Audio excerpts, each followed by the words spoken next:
We are now back with Humber News. Hiren has the latest on sports. Thanks, Alicia. Blue Jays' Vladimir Guerrero hit his 5th home run and his first ever in his home stadium yesterday, but couldn't lead his team to victory.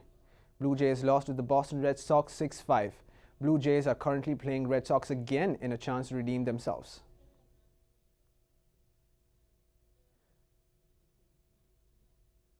It's a tense period for the nation's hockey fans as Canada plays Switzerland in the World Championships to reach the semi-finals.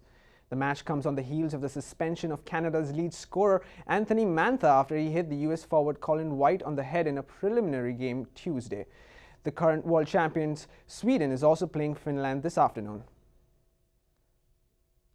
The Toronto Raptors will play Game 5 of the Eastern Conference Finals against the Milwaukee Bucks tonight at 8:30. After coming back from a 2-0 deficit to tie the series, support for the team is as strong as ever. Devin Nguyen reports. The Toronto Raptors have experienced great success in recent years, and their fans are a large part of that success. Known for being one of the most passionate fan bases in the NBA, Jurassic Park outside Scotiabank Arena is famous for its raucous and infectious atmosphere. Toronto's such a basketball city, and as you can see, like, everyone's into it. You can't not come to the park and not experience this. It's a very unique Toronto experience, and I'm really happy to be a part of it. More broadly, when Toronto sports teams are doing well, the city is a different place. Absolutely. It's like any other city when sports teams are doing well. The city comes together and they enjoy themselves. So yeah.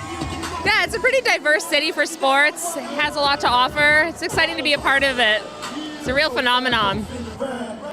After the opening tip-off, tensions rise and the crowd sways between joy and disappointment with every bounce of the ball.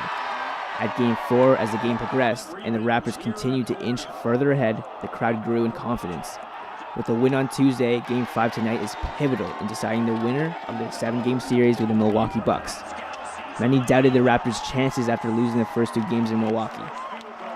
If they want to continue their playoff run, they are going to need strong contributions from their bench players, Fred VanVleet, Serge Ibaka, and Norman Powell, like in Game 4.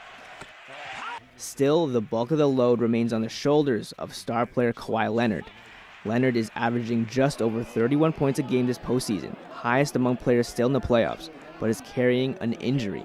If I am on that medical staff, on that bench, on that coaching staff, I am worried about how much longer can he take this.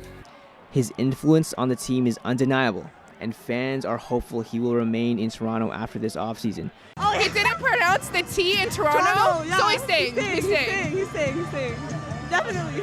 And he has a Hudson Bay account. Yeah, he has a Hudson Bay account. So. Win or lose, the Toronto Raptors are always well supported. If you need proof, come down to Jurassic Park, where Raptors fans gather to watch the big game on the big screen during the NBA playoffs.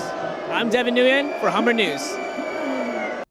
That's it for sports. Now here's Pragati with your 3-day weather forecast. Thank you, Hiren.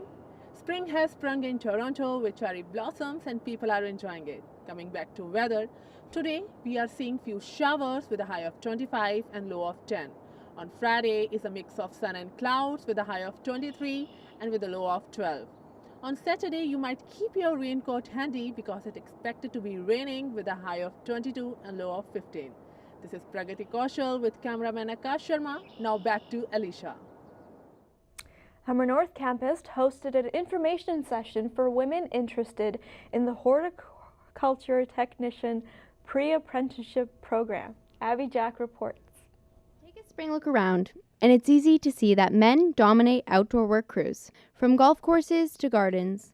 Humber is making a new push to have women get their hands dirty. The horticulture program is providing women-specific apprenticeships with the help of an NGO.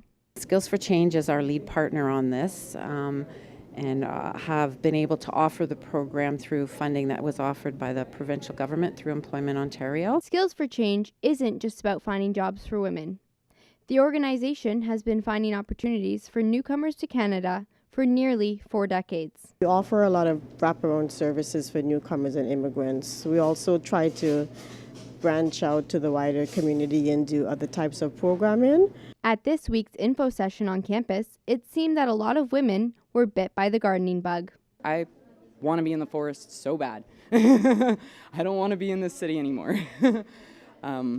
I mean, it's a wonderful hive and it's good for when you need it, but as you get older, it's too much.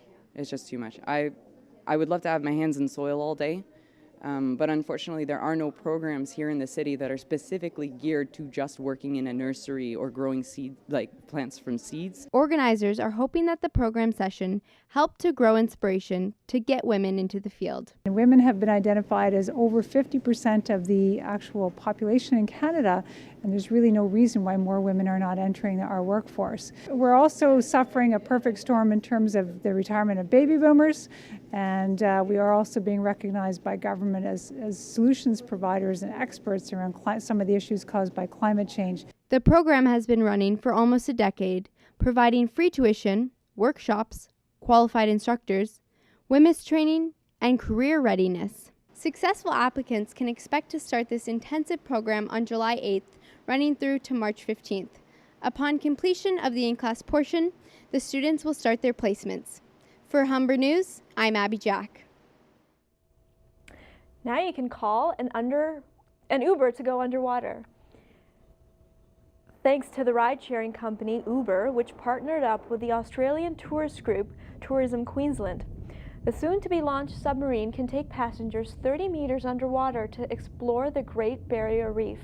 People can download the app and call a scuba just like a regular taxi, except it'll cost them $1,000. We all know that you can see the Great Barrier Reef from space. But from today, you'll be able to see the Great Barrier Reef from the world's very first ride-sharing submarine. That's all from us today. I'm Alicia Mogul. Remember, you can head to humbernews.ca anytime for all the day's news and much more. And of course, you can also follow us on Twitter. Humber News is written and produced by students in the Journalism Postgrad program. We'll see you again next time.